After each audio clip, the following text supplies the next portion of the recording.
The type of attention you get and who you get it from determines where we end up in life. We are we got. This has already been accepted at the University of Texas in Austin, electrical In a engineering. community where the statistics aren't the best, the default isn't the best either. The gentleman who's going to be on the field representing South San, Defensive captain of the varsity football team. Mr. Jesus Rendon. Giving his life to giving back to this community. St. Joseph's Catholic Church Choir. So I decided to start a nonprofit called Building a Purpose. And if we can raise that default to be something of higher standards, Help students find their purpose in life. I think we can do something We all we need. special. by Welcome to default. the Jesus Rendon podcast, where we talk about life, purpose, and God.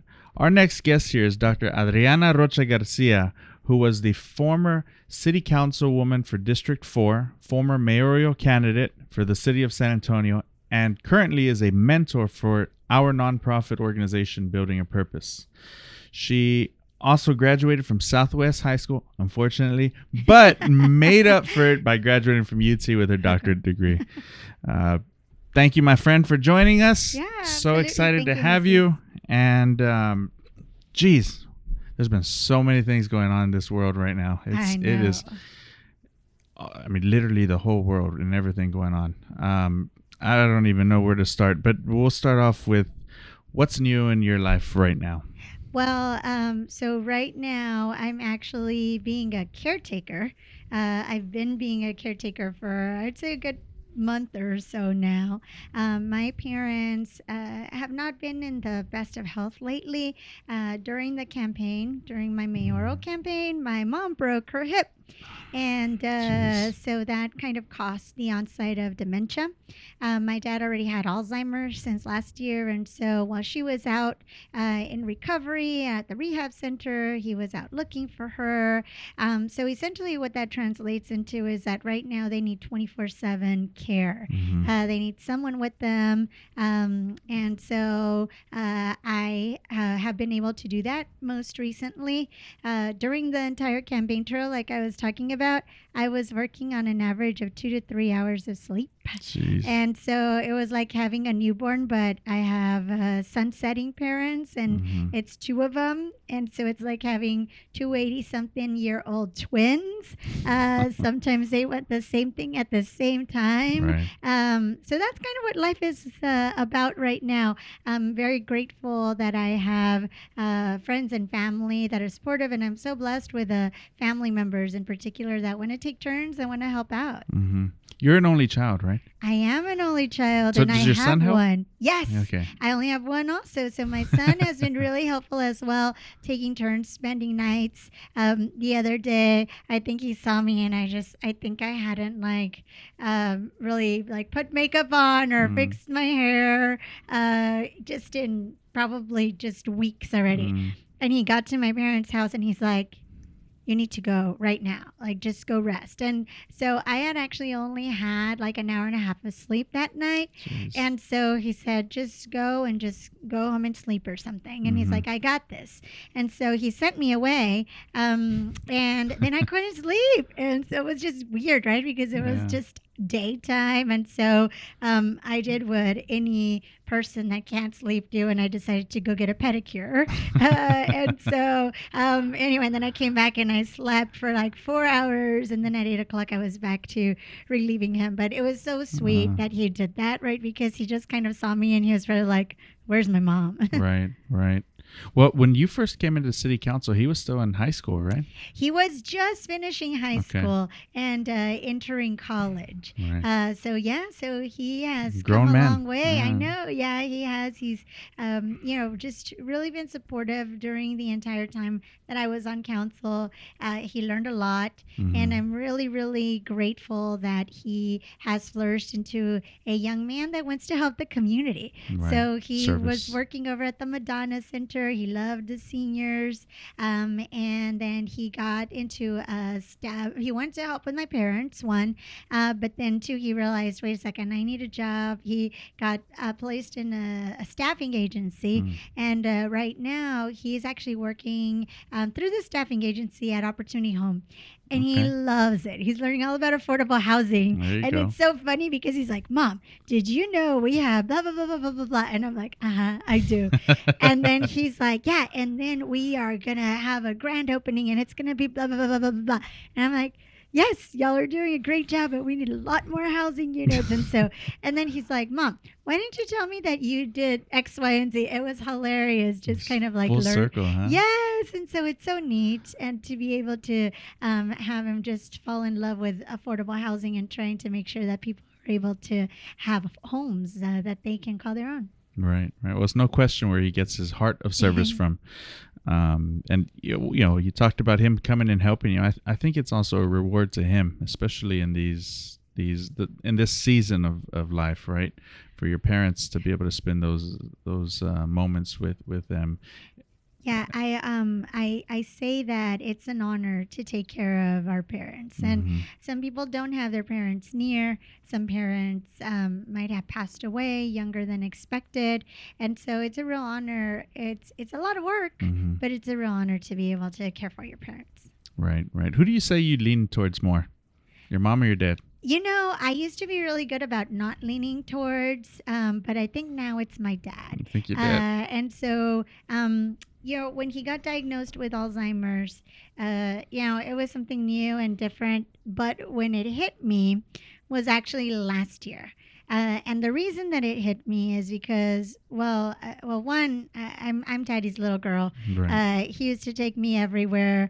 I used to wear ball caps and go to everything that the boys did with my dad and with my uncles. And my mom didn't like it very much, but just consequently, I never learned how to cook.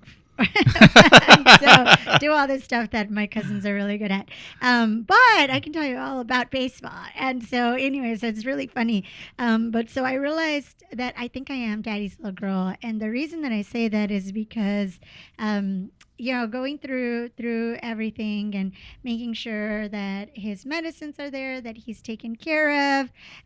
Last year I was a keynote speaker at a breakfast. And he had a doctor's appointment, and so I wasn't going to be able to take him back. Actually, I had 2 keynote speeches right back to back.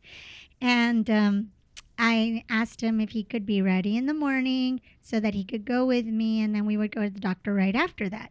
And so he said yes. I asked my mom to remind him. Well, my mom forgot to remind him. It happened to be on my birthday. And so I get there and I'm like expecting my dad to tell me happy birthday because my dad remembers everyone's birthdays. Right. And so I'm kind of like, yay, super excited. I'm going to get a hug from my parents. And I get there and my dad's outside raking the leaves. And I was like, hey, what are you doing? And he's like, oh, well, se cayeron las hojas. And, he's like trying to rake. There was some wind and there was a lot of leaves on the floor. And so I said, well, you have to go to the doctor and you're going to come with me to the event. Remember, he's like, ay, se me olvidó. And then he kind of like panics and doesn't know where to put the rake. And then he's like, pues vámonos. And I said, well, I'm going to speak. Like, do you want to change? Are you comfortable? I'm fine. But I know he gets a little embarrassed. He loves dressing up. So I was like, okay, well, I guess we're going to be late. We're going to be a little late, but let me go change him. He's like, no, me voy a cambiar. So go inside, change him. By the way, my mom doesn't even say anything, she so said, yeah, lo voy a cambiar, right? And so we leave. He's terrified of downtown traffic because he hasn't driven in a really long time because he can't anymore. And so get there, get off, do my keynote, go to the next one, do the keynote, and nothing. No happy birthday, no nothing. And so drop him off. I was an hour and a half late to my own little birthday lunch that my staff was throwing for me. And so I was super sad about it. But my dad needed me. My dad needed me to be with him at the doctor. So I dropped off at the doctor, came back in the afternoon, nothing. And so the next day, I was speaking at the Alzheimer's Association. And I told them that yesterday was my birthday and was the first time that my dad forgot. And I just broke down crying. I wasn't expecting it. And, a couple of things happened. One, I realized that my dad was the one reminding my mom about everyone's birthdays because she forgot to. But 2, I realized that that's one of the saddest things that you could ever go through. And when I mentioned that at the Alzheimer's Association, I had people come up to me afterwards. And I mean, they were in tears during the speech because I think that they've dealt with it. So, Right. so many of them came up to me afterwards, just, oh, I remember the first time my dad forgot my birthday, or I remember the first time my mom forgot my birthday. And they just gave me a big hug. And it was so neat to be able to be in a room full of people that had experienced that. But I also think that was a turning point where I kind of like said, no, I'm pretty sure I'm daddy's little girl. Like, you're not supposed to have favorites, but I think he might be my favorite over my mom. What values do you think he instilled in you? Hard work, dedication, and I feel like it's loyalty. He was loyal to one organization. He only worked for one company his entire life. Really? And so it was really neat to see him want to continue working. It was a small business here in San Antonio, construction company. And my dad and my mom only went to first and second grade. And so they don't even speak English today. However, they instilled in me the power of a hard work ethic and of always treating people the way that you want them to treat you. Right. And how did your parents meet? My mom loved going to every baile in Coahuila. They grew up in Coahuila, Allende, Coahuila. That's where they met. And so apparently my dad was like a family friend. Like everybody kind of knew each other. It's a small town. But they finally kind of I guess he asked her to dance at one of these dances. And so I guess the rest is history. They danced in a little town in Coahuila. Yes. Okay. Allende, Coahuila. That's nice. Wow. Yeah, I know of so many different Hispanic Mexican couples who always met downtown in Centro dancing. Yeah, exactly. It's like, oh man, you throw a rock and you hit somebody who met That's downtown in hilarious. Centro. Yeah. What are some of what's something you thought when you were younger to be true, and as you grew older you realized it wasn't quite what you thought it was? Well, I guess I didn't know I was poor growing up. And that's great. And so I think of the children in our community that make it, are barely making it. Their parents are working 2 and 3 jobs so that they don't know that they're poor. And I had no idea what the struggle was. I had no idea until I was a little bit older why it really was that we were collecting cans. I had no idea, but it was the best thing, I think, every time that we would go and take the cans and to sell them at the recycling facilities. I didn't realize that it was because my parents were struggling because they needed to pay the bills. That's something that I think that I realized, right? That I did not know that we were poor because we were rich in spirit, we were rich in love, and we were rich in faith. Right. Oh, what a great example. So part of this podcast, we always shift into the timeline segment, and it's a workshop we do with the students. And as I mentioned, and you're familiar with, if you could jump through your timeline and share an impactful event that happened each year of your life, or whatever cadence you'd like to share, positive or negative.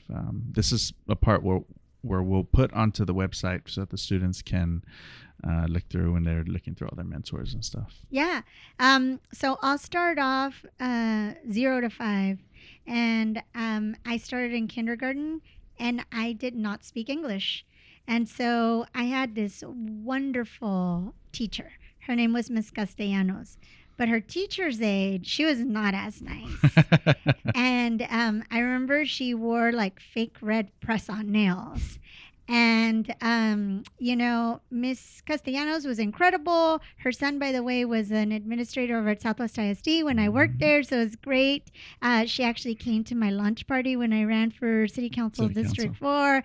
She was so proud of me. It was so cool to be able to see her again. But she was out sick for a few days. It might have been 2 or 3 days, but as a child, you think it's Forever. months. Exactly. And so I don't know exactly how long she was out for, but I do remember there was an assignment. And by the way, my school was still like one of the ones that didn't have AC. So we had like the long sliding doors. And so everybody was getting ready to go to recess. We had an assignment. You had to turn it in to go outside. Well, I kept getting it wrong. And so she kept giving me just a new sheet.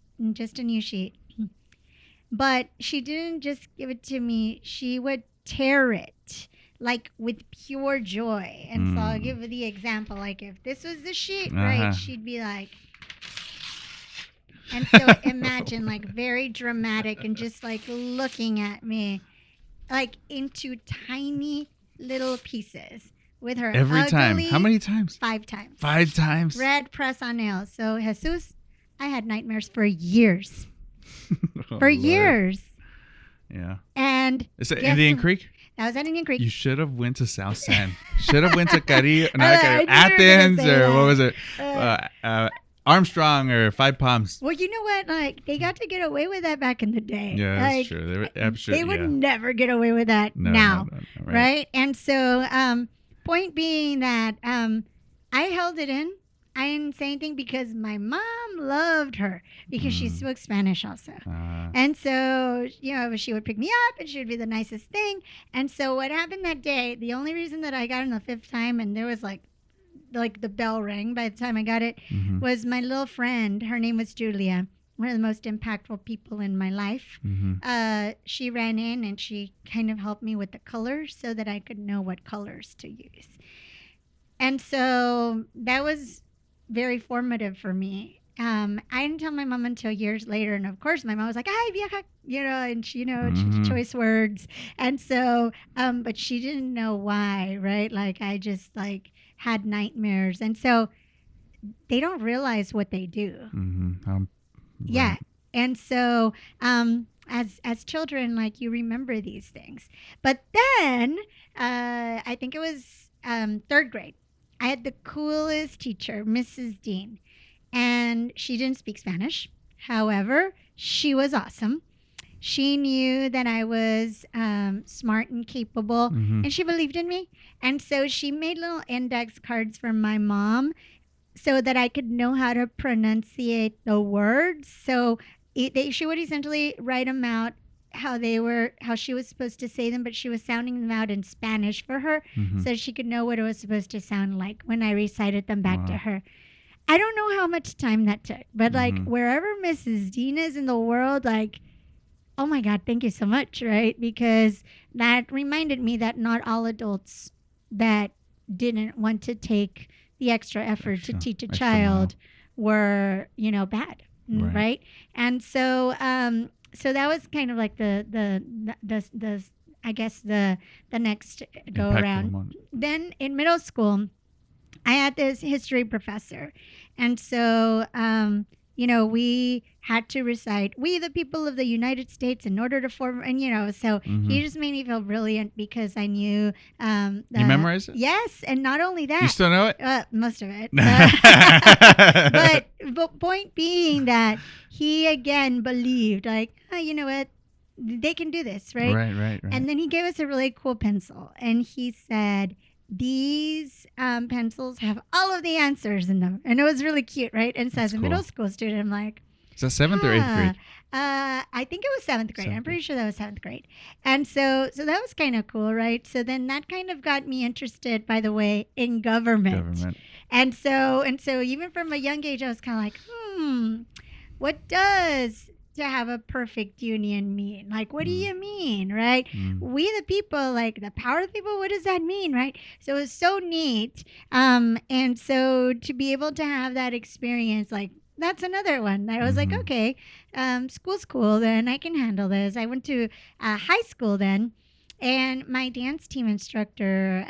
You were in dance team? I was on the dance team. I was a captain of the dance team. No, Dancing Dragons? Dragonfire Dancers. Okay. Yeah. And so Miss Salcedo, I eventually became the captain of the dance team, and she was just incredible. Wow. You were the captain of the dance team? Yeah. Was there a lot of beef between cheerleaders and cat? You know, there was some. However, one of my best friend was a cheerleader. Okay. And so y'all had a mutual agreement. Okay, and it was so cool because then we coached Pop Warner cheerleading after that. What? More on that.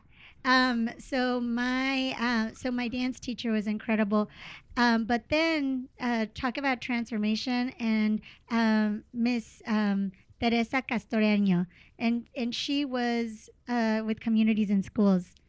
She was an advisor, so she helped me realize that there was college out there, and our high school counselors. Again, some people shouldn't be in education. I'll just say it.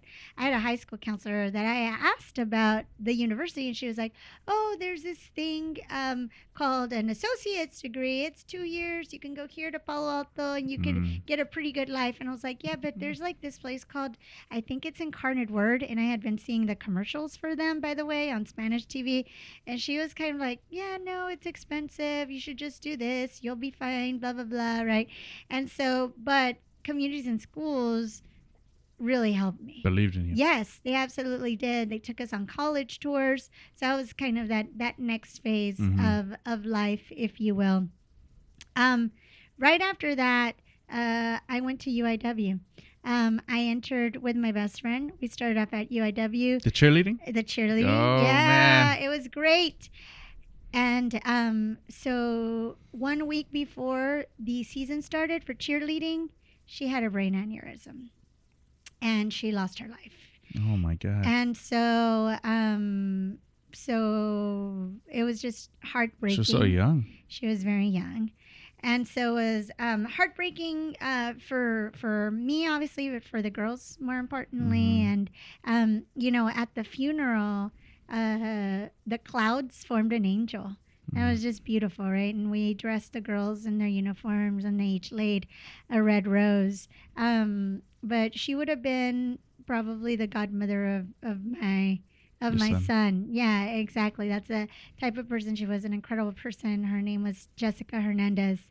And I still keep up with her mom. And by the way, my kid, if he knows like her birthday or her anniversary of death is coming up, and like when I was on council, if I was like super busy, he goes and puts flowers up on her grave for me. So he knows how special she was to me. Did he ever get to meet her? No. He didn't get to meet her. But the reason that she became such an important person in my life was because she was like the first person I met in high school. And I remember I was in a geography class, and she's like, "Hi, I'm Jessica." And I was like, "Hi, I'm Adriana." And she's like, "Come sit over here next to me." And she was like, just so nice and bubbly. Yeah, exactly. And I just kind of wanted to be like her. And so it was great. But yeah, so then we lost her, and they say the good die young, right? And so, I believe that. Yeah.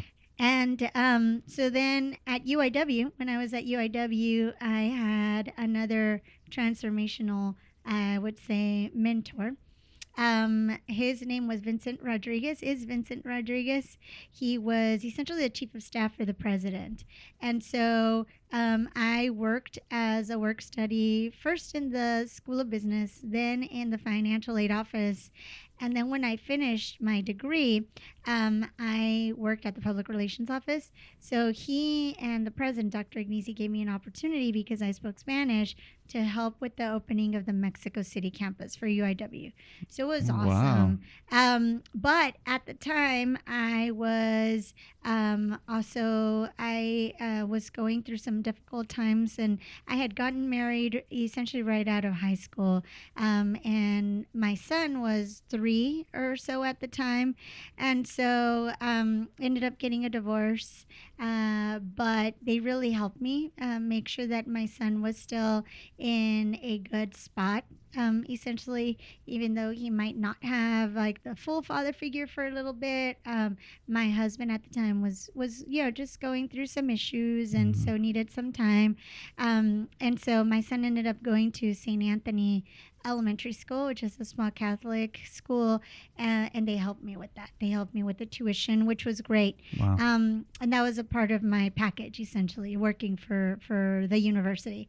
And so after that, the mentor there, Vincent Rodriguez and Dr. Agnesi, were the ones who really helped give me a chance. Right after that, I had entered the PhD program. I had also I had completed my undergrad. I started and completed my master's. UIW paid for it. took about a year off only because I had not gotten accepted to UT because I had not taken my GRE. So I took the GRE during that time, got accepted into the PhD program in a cohort of 12 students. And then I had some other really encouraging people that motivated me. Dr. Wilcox was my advisor. Gary Wilcox, big baseball fan. He was from San Antonio, so he wanted me to be successful. They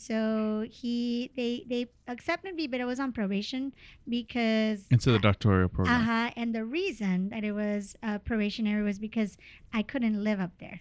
It was required residency.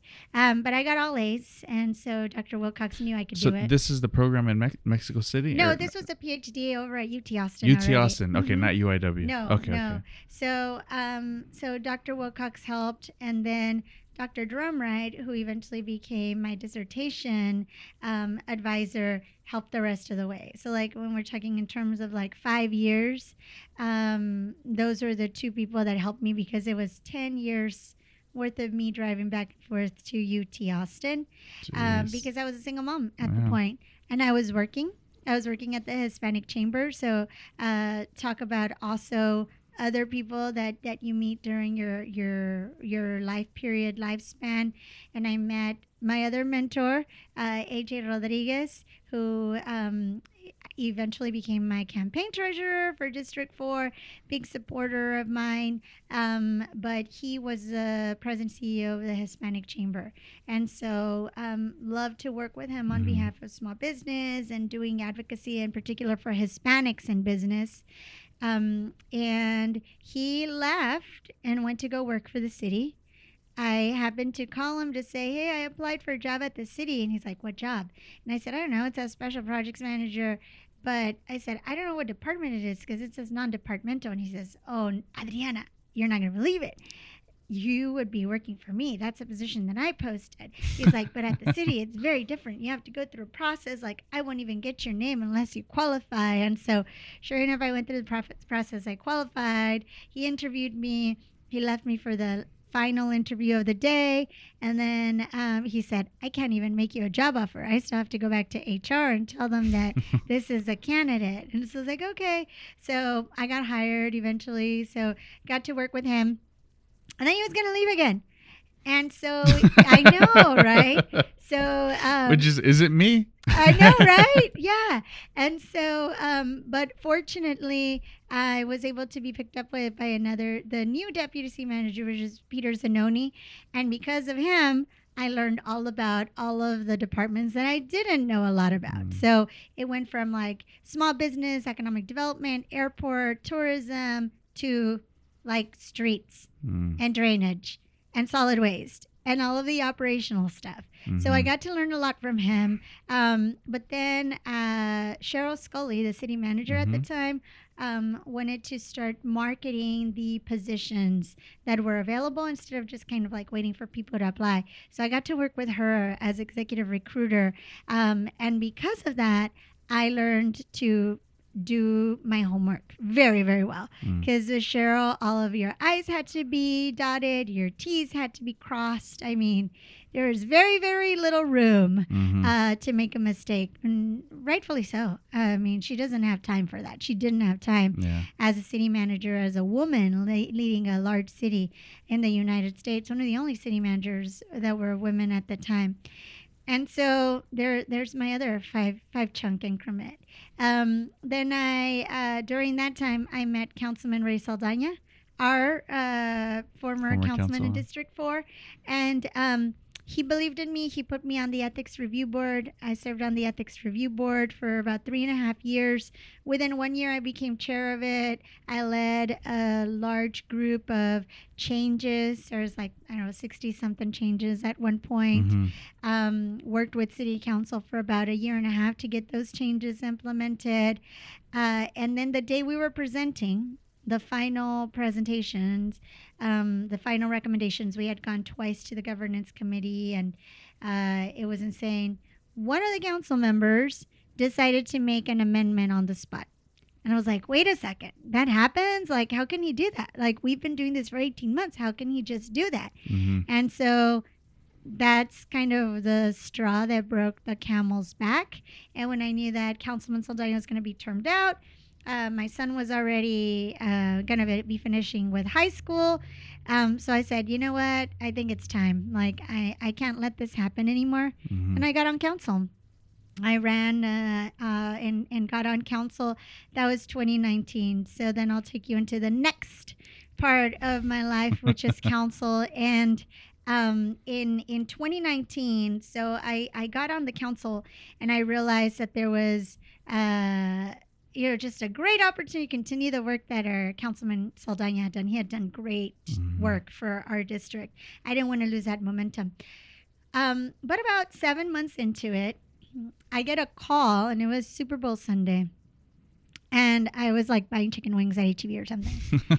And I get a call from a reporter, and like, Councilwoman, how do you feel about the people that are coming to Lackland? Oh, no, they didn't say to Lackland. They said to your district, to Lackland Air Force Base with the coronavirus.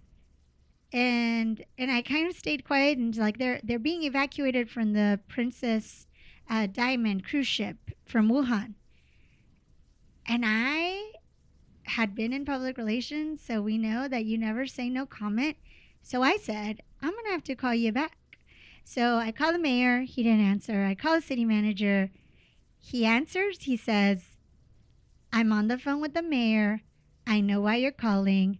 I didn't know either. I'll call you back. Jeez. And so imagine that, like, what? The manager, the mayor, like, they don't know, and we both got the same type of call. So, of course, everything went into COVID response after that. So I got to work hand in hand with a lot of the leaders for health in the community. I still have a great passion for health because of that. During that time, by the way, my family also experienced some great losses. And so we ended up losing a total of 8 family members, 6 here in San Antonio from zip code 78207, and 2 in Mexico. They were all on my dad's side of family, which is very, very strange. But I had to keep working for my community to keep them protected. And so that was when you think in terms of people who have impacted you during that time, it was a whole collection of people working together. It was the mayor, the city manager, our health director at the time, Dr. Colleen Bridger, and there was a group over at WellMed, and General Jimmy Keenan was incredible. And so when you think about in that time frame, those are the people that I think, other than my staff, right? I told my staff at the beginning of the pandemic, we're gonna all lose someone we know and love. Like, there's no doubt about it. And I said, we're gonna lose thousands of people. And they were like, they had no idea what I was talking about. I actually didn't really know how big the impact would be, but I had a feeling that something was gonna be bad. And I said, we represent multi-generational families. Our people are gonna keep working. They're essential. That's gonna translate into a lot of deaths. That's exactly what happened in my family's case, for instance. And then the COVID recovery, right after that, was critical for me to continue focus on health and health equity. So work together with my colleagues to help create an initiative that's called Community Health Equity in South Texas, which we're very fortunate that we have Judith on the board for. We have incredible healthcare experts on that board, and we're really hoping to focus on the needs of the South Side and South Texas, really. We also have to consider the West Side in that conversation, and the East Side, because we all collectively get left behind. Right. South of 90 especially. Yeah, no, absolutely. And that kind of brings me to the now, right? And right now, like I started, my parents have been a little bit in need of some additional support. They require about 24/7 supervision, really. And so I find myself again at this crossroads of, wow, my parents are very blessed to have family, but we have a lot of seniors that don't have family. So Right. what are we doing to prepare for that silver tsunami in regards to memory care, in regards to the things that they're going to need to be able to age in place safely? What are we going to do to make sure that someone checks on them, even if it's a neighbor, just stops by and just make sure that they're living, that they haven't tripped, or, it's just so sad. Right. Right. No, I agree 100%. And I think you mentioned access to healthcare, and I'm sure you probably have to drive your parents up to medical center or for some appointments. Yeah. And so the parking situation, the garages are beautiful, but they're so big. I can't just leave my dad at the bottom because he might run away, right? But he can't walk all the way. Same with my mom. And so while I appreciate everything that they're doing, it's also not very convenient for people who live on our side of town. Yeah. It reminds me of this story. You talked about the garage, and it made me laugh. My grandpa's since passed, but my grandma and my tia were taking my grandpa to the hospital, and in the garage, and they tripped over a bump. Oh, no. And he fell, and my grandpa he laughed about it too. The huercas, they dropped me. But to your point, man, it's hard to get in there, especially with older parents. And well, let's talk a little bit about the hospital. Do you remember Judith used to work at and I think that was probably second to COVID. I mean, I'm prioritizing during your stint that impacted us, right? On this side of town. Where were you when you got the news about the hospital shutting down? Yeah, I was driving and I got a call from the CEO at the time, who was always very just forthright with me. And apparently he didn't know much either, but he wanted to give me a heads up that he had, I guess, gotten a call from corporate at the time, and letting him know that they were going to come and make an announcement to all of their employees within the hour. And so it was just shocking. Right. And so yes, it was a very difficult time for our residents because, well, as you know, that's where a majority of the Southside babies had been born, by the way. But not only that, but that's where people went for care. It's easy to get, or it was easy to get to then Southwest General, then it became Texas Vista. Parking was free. It was land. I mean, it was just like a lot, essentially. So you didn't have to go up any elevators other than the actual hospital. And there was services provided by doctors in the building next door, the buildings across the street. And so it was a great loss for our community because people now have to travel an extra 12 or so minutes on average to get to the nearest hospital, full service hospital. Right. Yeah, it's certainly a disservice to the South Side. But what was the situation? Why they closed, and what could the city have done about it? Yeah, I think that essentially people put profit over other people. And it's people who aren't from this community, who were not from this community, did not understand this community, and that's essentially why it shut down. The city can't move fast enough for many, many things, this included.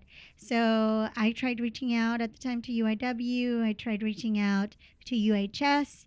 The reality was that building was so old that it would be cheaper to tear it down and start from scratch than to reinvest in that. So it would have been years anyway, at best. But that's why it was important to focus in on an effort like the community health or the health equity in South Texas project to make sure that we look at establishing health corridors where we can have access to doctors, healthy food, I mean, you name it, that contributes to that overall quality of life that increases life expectancy for our residents. Right. Yeah. And so what you're talking about, the acronym for that organization is called CHEST, right? Yes. CHEST. CHEST. community health equity in South Texas. And the city council seed funded, so we were able to convince our colleagues to fund some initial money to help the organization get on the road. So it seems like, so you mentioned it not moving fast enough, but that would be the response to that, the hospital closing. That would be like the best case scenario that the city would be able to provide, given the hospital closed because of business and operational financial reasons. Yes, because the city is not technically in the business of health. They are not in the business of running a hospital. We wouldn't have any idea how to start, even if we tried. We do have a health department. They do immunizations and, you know, the things that the community needs to essentially get started, right, on a healthy career path. We do diabetes garage or, you know, just different programs, but not run a hospital. No, and not certain. I think it was a trauma, whatever level, where I know folks from Laredo, folks from Eagle Pass would all be flown into there to be able to get that type of service because they couldn't get that from the hospitals in their town. So yeah, and that's why we were focusing on community health equity in South Texas. Right, South Texas. Not just on the south side. We know that hospital helped a lot of people from some of our surrounding communities to the south. Right. And I will say, and I'm sure you are familiar with the reputation it had, and I think they did a rebranding, and I will say that before they closed, they made it all the way up to a B hospital, and I know they were points away from being an A hospital. So the irony that they shut down that hospital, even though they were performing well, just the number, or they were on the uprise of performing well, the numbers just weren't there to keep the hospital open. No, I agree. And you know what, Jesus, I think that sometimes it's just like our school districts. Like they can't turn their own neighbors away. Like they need to provide an education for them. Obviously, no hospital can provide, but if it's the closest one, they're the ones that are getting the patients with the most complications. So by the time someone goes to a hospital, sometimes they already have diabetes, hypertension, like things they don't even know about. So by the time they go to the hospital, it becomes such a high need patient that, no wonder they were labeled that for a while, because they get the people who have the most complications. That's a good point. Because up on the northern part of town, for instance, we know that there's a little bit more insurance, higher quality of life. People are able to take care of themselves a little bit better in terms of diet. They can afford going to the doctor. They have insurance. Not on the south side of town. Right. So the need to visit an emergency room is a lot different. So even in the worst needs, they're still going to have a better chance because they had a good diet, or because they have access to care before or after the emergency room visit. Right. And there's so much that goes on to the full package of health care or health services that you're providing, and that off the cuff, it may not seem like it's so obvious as to why the hospital is perceived so badly, but as you mentioned, there's complications with diabetes, and if you look at the numbers, more than likely, I'm sure that a lot of people, couldn't tell you a number, a lot more people have diabetes on the south side probably than the north side. But no, we went through that whole thing, and I remember when Judith came home, it was probably one of the hardest days of her life, especially going through COVID, right? Through COVID there. Because they saved so many lives. They were working like essentially at triple capacity, it sounded like, from what I was being told. So Right. Yeah, it's so complex, but I definitely think we need an organization like CHEST to be able to advocate and really bring people together, and not necessarily always being in response to something bad like a hospital closing, but being proactive about it, even when we know the needs there, the numbers are there, and you said University Health potentially looked into it, but the building was too old and to revamp. and there is a hospital being built on Uh-huh. the south side. I think they call it Palo Alto Hospital. Yes. Is what And so that is What do you part know about of- that? That's part of University Health System's response to the healthcare needs of the South Side. There's going to be an entire floor on the top floor dedicated to mental health, which I think is incredible. And then they're also having an entire building that's going to be focused on public health issues. And so the people who are trying to get out the messages of how to preventive care, do preventive care before you need to get to the hospital. That's the type of environment that it's creating, working together with Texas A&M, San Antonio, and even Palo Alto College. Right. Do you have a vision for what a hospital system on the south side should look like? Yeah, I feel like the hospital system on the south side should be at every level equal to any other hospital built anywhere on town. I feel that the hospital on the south side should be a welcoming, embracing place where people aren't afraid to come in because it's going to be too expensive, or aren't afraid to come in because people aren't going to speak their language, or turn them away because of a stereotype because of where they live. And I had that example at Southwest General. Like one day I had just had, I don't remember if it was like a root canal or something, and they gave me codeine. And I didn't realize, but I was allergic at the. I didn't allergic? know that. Yeah, and that was the first time that I Yeah. ever took something Good like thing that. you were in the hospital already. Well, no. No, you actually, went so home? I was at home, and so I took the codeine. I started breaking out, and so when I got to and I was like hallucinating, and I was at Southwest General, coming in, right, like trying to get help, and the first thing that they said when I said I took codeine, they assumed that it was because I was addicted or something. And so they just kind of like put me off to the side. And so we don't need that. Like, we don't need people making assumptions. Like, we need people to help treat people. Right. What's the one thing you're most proud of during your tenure as city councilwoman? Yeah. So the third thing that was shaping during my council service, it was a very sad event, happened down the street on Quintana. And essentially 53 migrants passed away in the back of an 18-wheeler. People were really upset because we were going to have a memorial. And I'm actually proud of that. And I'm actually proud that even the temporary memorial that was set up, by the way, by our community members, by their own money, their own sweat, people respect it. People come out and they pray. People come out and think of their own life there, right? Like, they think, wow, I'm blessed compared to these people that just want a better life for their families. And so I'm really proud that we were able to do a permanent structure out there on Quintana.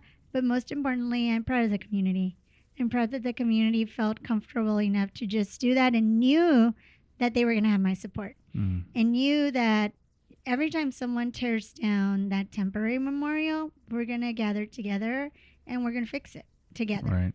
And so I think that that's one of my most proud moments, being able to say, in the face of hatred, in the face of fear, this community still realizes what the importance is of migrants who have essentially gotten us to where we're at as a country. Shouldn't be the way it is, and I don't think it's ever been this divided. It feels like. Yeah, no, I don't think so either. We've got to think of lives, right? And so even during the pandemic, and so that I mentioned that's one of the proudest moments that I had. But personally, being able to gather with a group of people and letting them know how important it was to get vaccines on the south side without having to have access on a computer, because I knew a lot of residents do not have that. That was probably another one of my most proud moments. However, it became really, really apparent, made me feel really good because, even though I lost the mayoral bid on May 3rd, the next day, the Express News had a beautiful graphic of how the residents of San Antonio had voted, who they voted for. And unequivocally, the South Side, the Southwest Side showed up to support me. So I received the highest votes out of any of my colleagues. And the South Side was there. They came out, and it was really neat because I was the only mayoral candidate at the South Side locations. And I was traveling back and forth between different ones. And one day I was at the Mission Branch Library, and this lady comes over. She's driving her mom. They just came from voting, and she rolls down her window and she says, "We got you, girl." And so I said, "Oh, thank you so much." And she said, "No, you are always all about the South Side. You're always out here supporting us." And then the mom said, "And you literally saved lives. You gave us our shots during COVID." Wow. And I was like I almost just teared up, right? But I was like, "Thank you so much," right? Like wow. I didn't know what else to say, right, at the time. And so, but I was like, this shows, I'm proud of the work that we were able to do for the South Side, and I'm always going to continue to represent my community. Right. I think the Express News said it best when they said Dr. Adriana Rocha Garcia is San Antonio. Oh. And it was very frustrating to see that the election turned into a